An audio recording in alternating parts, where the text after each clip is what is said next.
So what's up, fellow go-givers? JuJuan Buford broadcasting from Detroit. And look, you know what it is.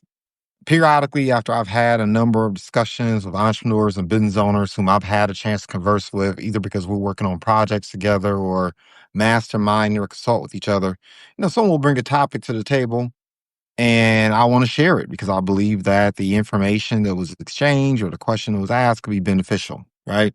And so I was recently talking to one of my partners recently that I work with. That was kind of redundant, right?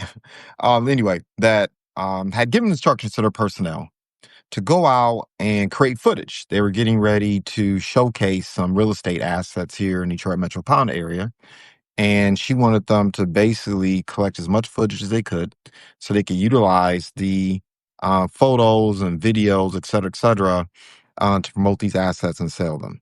And she told them what she wanted done. And they went out and they took these pictures. And let's just say she was not happy with the end product, right? And so she shared this with me.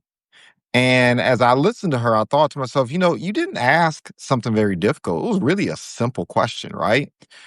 Take some attractive pictures, make sure they truly reflect what the house or what the buildings look like. You want to go from room to room. You want to go from the kitchen to the bathroom to the basement, back to back, right? You want to cover both ends. You want to go outside. You want to go in the backyard. Same thing, end to end, photos and videos. You want to do the same thing in front of the house, right? Photos and videos. Particularly take a picture of that roof. And then you want to turn around and you want to take pictures down the street, and you want to take pictures and take video up the other side of the street, right? And even as I'm talking about this now, I don't even have to really look at my outline. I mean, it just comes natural to me. Now, look, why is this important? And this is what I brought to my partner's attention. I said, look, you and I have both been in the field for a long time. My partner, a lot longer than I have. I'm still relatively new, right? But the bottom line is, I've been doing this for a handful of years, right? As a wholesaler, as a real estate investor, and as somebody that sources property for other investors. Why is this important, right?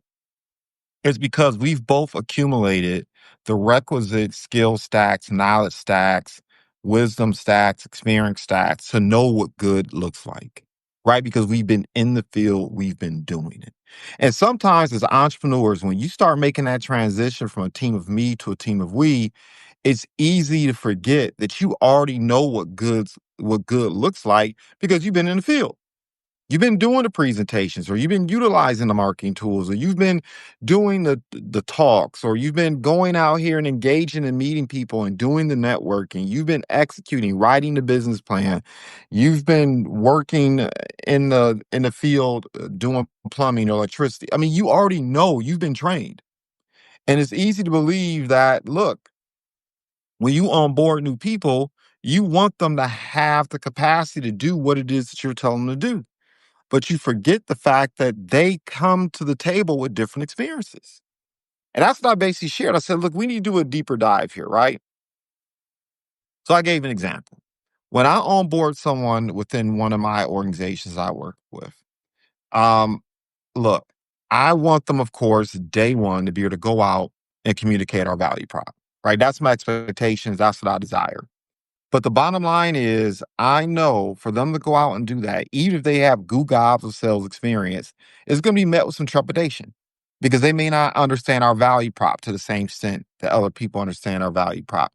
They may not know how to go out and position themselves properly. They may not even know how to attire themselves properly, right? Because depending on the industry you're in, you got to attire yourself differently, or I'm going to show up differently with a civic organization versus if I was knocking on the door of a mechanic shop, right?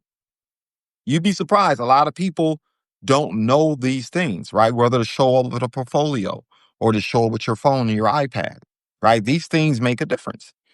And so what I shared is simply this.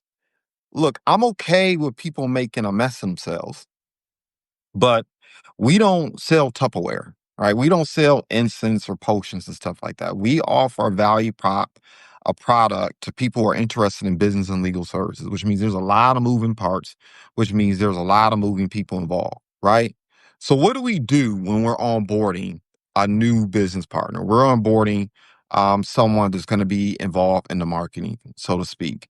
Well, number one, we do joint exposures, joint presentations. Like we actually go out in the field. We walk the community oftentimes of our new onboarded partners, right? We have tutorials and audios and scripts about how to properly approach people. I record myself sometimes approaching people.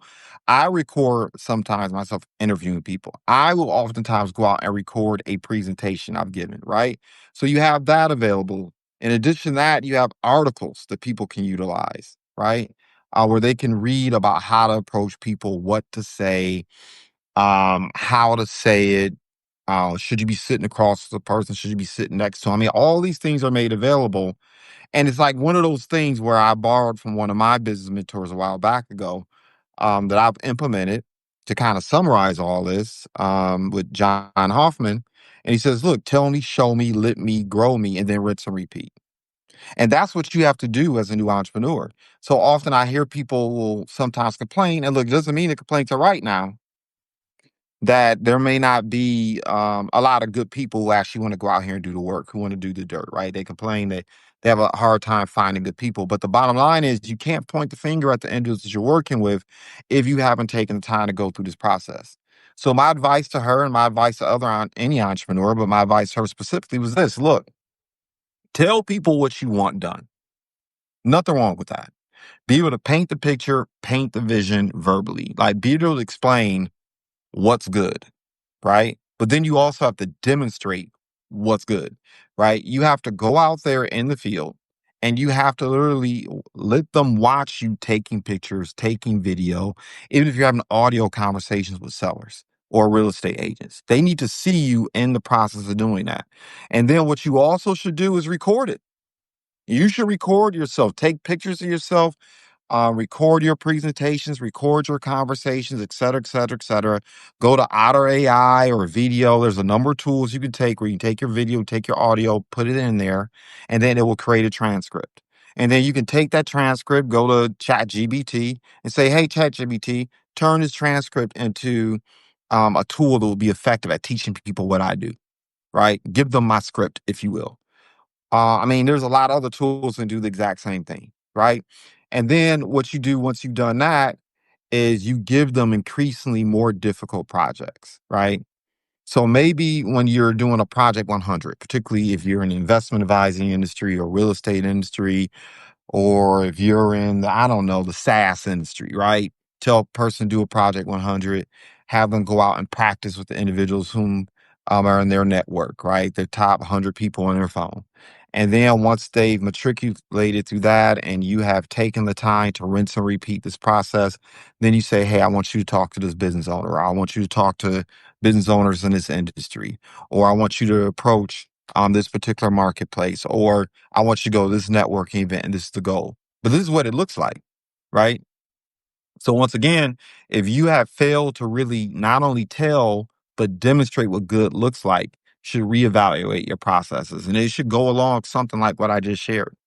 So I don't want to give people a false expectation this is going to solve all your problems, and that you're going to automatically get all the results that you want. But this is a very powerful mindset and approach, especially when you're growing from a team of me to a team of we. So as always, I hope this landed well with you. You found value in it. Look, you know what to do. Sharing is caring, right? Obviously, if you are an entrepreneur, you know other entrepreneurs that could benefit from this information, and a rising tide lifts all ships. And of course, as you share and you like and you forward, it lets the world know that there's valuable information here, which means I can turn around and take that attention and be honest with you, take the revenues that generate from that attention and invest back in the platform and provide even better content and material for you. So celebrate success in advance. Goodbye for now.